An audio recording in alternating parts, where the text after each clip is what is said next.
नमस्कार दोस्तों, मैं अभिसार शर्मा और आप देख रहे हैं द प्राइम न्यूज पर मॉर्निंग शो। आज आपका शुभ दिन।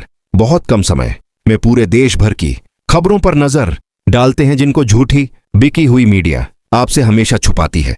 पता नहीं आप हमसे नाराज तो नहीं हैं। बहुत से भाई बिना कहे वीडियो को लाइक सब्सक्राइब भी नहीं करते हैं, ना ही यह बताते कि कहां से हमारी वीडियो को देख रहे हैं। चलो बहरहाल आपकी मर्जी। क्या आपने वह खबर सुनी जिसने पूरे देश को हिलाकर रख दिया, जब एक वकील राकेश किशोर ने देश के सर्वोच्च न्यायालय के मुख्य न्यायाधीश पर जूता फेंका। यह घटना न केवल चौंकाने वाली थी बल्कि उसने हमें यह सोचने पर मजबूर कर दिया कि हमारा समाज सम्मान, मर्यादा और संवैधानिक संस्थाओं के प्रति किस दिशा में जा रहा है। शायद राकेश किशोर ने खुद को बहादुर समझा होगा, पर जैसे ही यह खबर मीडिया और सोशल मीडिया पर फैली, हर प्लेटफॉर्म पर तीखी बहस शुरू हो गई।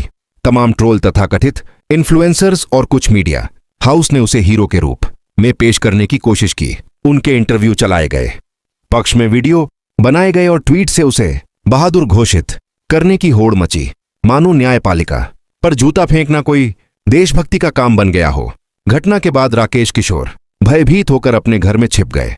इसी बीच आम आदमी पार्टी के कार्यकर्ता उनके घर के बाहर पहुंचे और समझाने की कोशिश की कि जिस व्यक्ति पर हमला हुआ वह केवल एक आदमी नहीं बल्कि देश की न्यायपालिका का प्रतीक और संविधान की आत्मा है। यह कोई व्यक्तिगत हमला नहीं था बल्कि संविधान, न्याय व्यवस्था और जनता के भरोसे पर चोट थी। सवाल उठता है, क्या आज के भारत में न्यायपालिका और उसके प्रतीकों का सम्मान वैसा ही रहा जैसा पहले था, या बदल गया है? संविधान और न्यायपालिका सिर्फ किसी इमारत या पद का नाम नहीं है, वे हर आम नागरिक के विश्वास, सुरक्षा और न्याय के अधिकार का आधार है। इस घटना ने राजनीतिक और सामाजिक दोनों स्तरों पर गहरी छाप छोड़ी।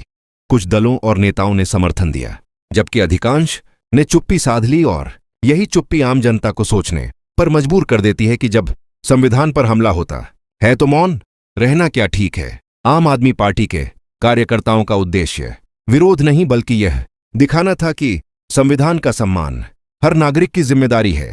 दुर्भाग्य से मीडिया के एक बड़े हिस्से ने राकेश किशोर के पक्ष को असमान रूप से अधिक स्थान दिया, जबकि उन आवाजों को दबा दिया गया जिन्होंने न्यायपालिका के सम्मान की बात उठाई।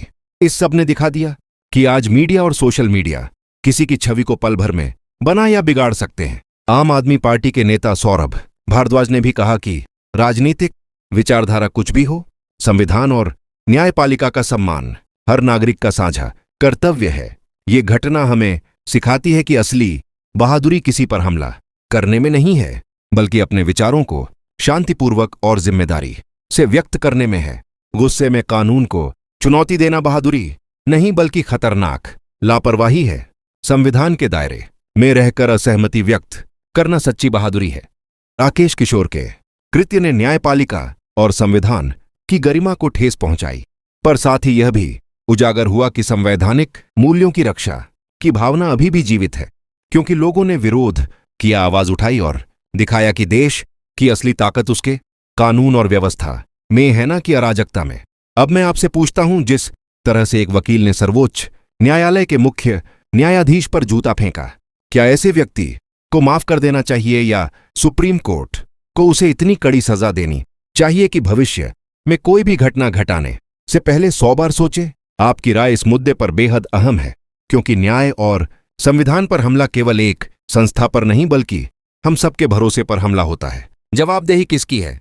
सिर्फ उस व्यक्ति की जिसने जूता फेंका, या उस तंत्र की भी जो ऐसे व्यवहार को अप्रत्यक्ष रूप से बढ़ावा देता है? जब गुस्सा और नफरत को ताली मिलती है तो सभ्यता पीछे छूट जाती है। इसलिए जरूरी है कि हम नई संवाद संस्कृति बनाएं, जहां असहमति को अपमान ना माना जाए और सम्मान को डर या चुप्पी न समझा जाए।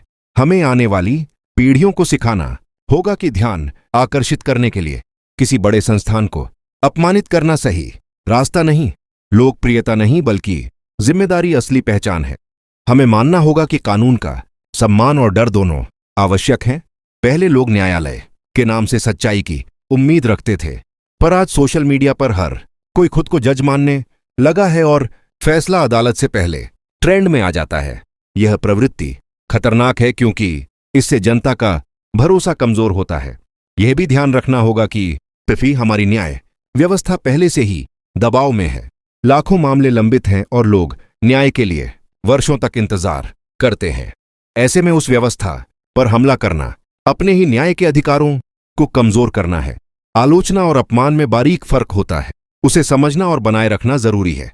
यह घटना सिर्फ एक जूता फेंकने से बढ़कर हमारे समाज का आईना दिखाती है। कैसे भावनाएं, राजनीति और सोशल मीडिया मिलकर सच और झूठ को मिला देते हैं। पर अभी भी देर नहीं हुई। अगर हम मिलकर तय करें कि संविधान सर्वोपरि है और न्यायपालिका का सम्मान हमारा धर्म है, तो देश सही राह पर लौट सकता है। असली बदलाव तब आएगा जब हम सिर्फ सरकारों से नहीं, खुद से भी सवाल करेंगे। क्या हम अपने व्यवहार से संविधान की गरिमा बनाए रखते हैं? क्या हमारी शब्दावली और कर्म न्याय, समानता और सम्मान दिखाते हैं? विरोध और विद्रोह में फर्क है। विरोध लोकतंत्र की आत्मा है, पर जब वह हिंसा बन जाए तो लोकतंत्र को घुटने टेकने पड़ते हैं। मीडिया, राजनेता और इन्फ्लुएंसर भी जिम्मेदार हैं, क्योंकि उनकी आवाजें लाखों की सोच को दिशा दे सकती हैं।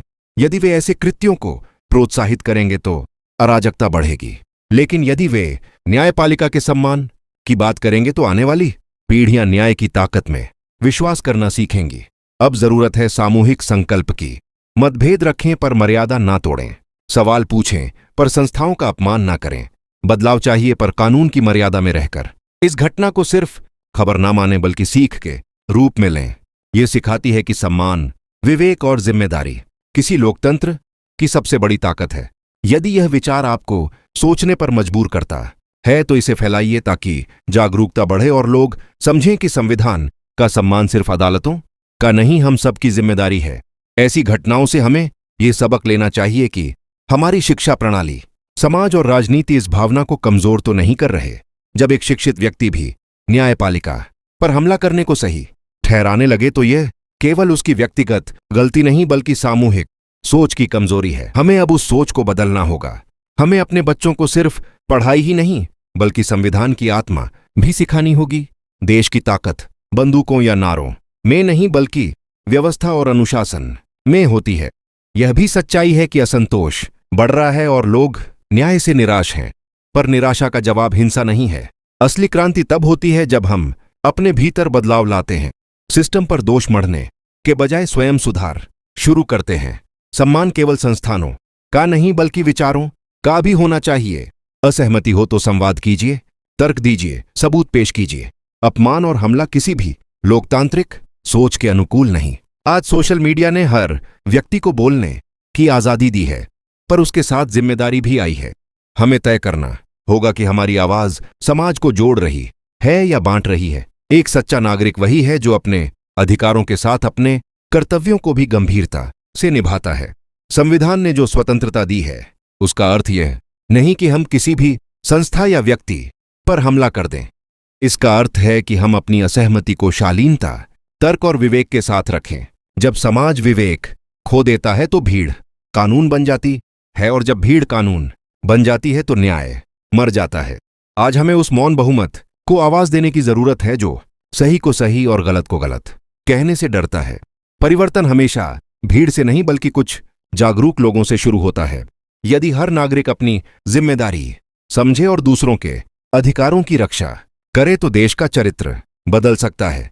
किसी भी लोकतंत्र की सेहत इस बात से नहीं मापी जाती कि वहां कितनी आजादी है, बल्कि इस बात से कि लोग उस आजादी का कितना जिम्मेदारी से उपयोग करते हैं।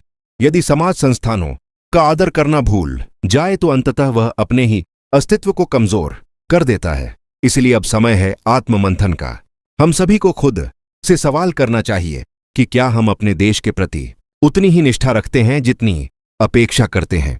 क्या हम न्याय और सत्य के साथ खड़े हैं, भले ही वह हमारे विचारों के खिलाफ क्यों ना हो। यही सच्ची देशभक्ति है, जब हम अपनी सोच से ऊपर उठकर संविधान के सिद्धांतों को अपनाएं। एक सशक्त भारत वही होगा जहां विचारों की विविधता हो पर उद्देश्य एक हो, सत्य, न्याय और समानता। हमें यह सुनिश्चित करना होगा कि अगली पीढ़ी किसी संस्था को नहीं बल्कि उसके आदर्शों को देखे और उनसे प्रेरणा ले। आज हर नागरिक यह प्रण ले कि चाहे मतभेद हो, संविधान और न्यायपालिका के सम्मान में कोई समझौता नहीं होगा, क्योंकि यही वे स्तंभ हैं जिन पर यह राष्ट्र खड़ा है। जब हम सब मिलकर न्याय और सम्मान के रास्ते पर चलेंगे तब न कोई झूठा चलेगा, न कोई अपमान होगा, सिर्फ संवाद, समझ और सुधार होगा। याद रखिए, न्याय का अर्थ केवल सजा देना नहीं है। न्याय का अर्थ एक ऐसा माहौल बनाना है जिसमें कोई अपराध करने की सोच भी ना कर सके, और यह माहौल हम सबको मिलकर बनाना है। तो दोस्तों, चलिए एक वादा करें, हम अपने देश, अपने संविधान और अपनी न्याय व्यवस्था के प्रति न केवल वफादार रहेंगे बल्कि यह सम्मान अगली पीढ़ी तक पहुंचाएंगे, क्योंकि एक न्यायप्रिय समाज ही सशक्त भारत की असली पहचान है। जय हिंद, जय संविधान। अंतर्राष्ट्रीय मुद्रा कोष ने भारत की विकास दर का अनुमान बढ़ाकर 7.3% किया है।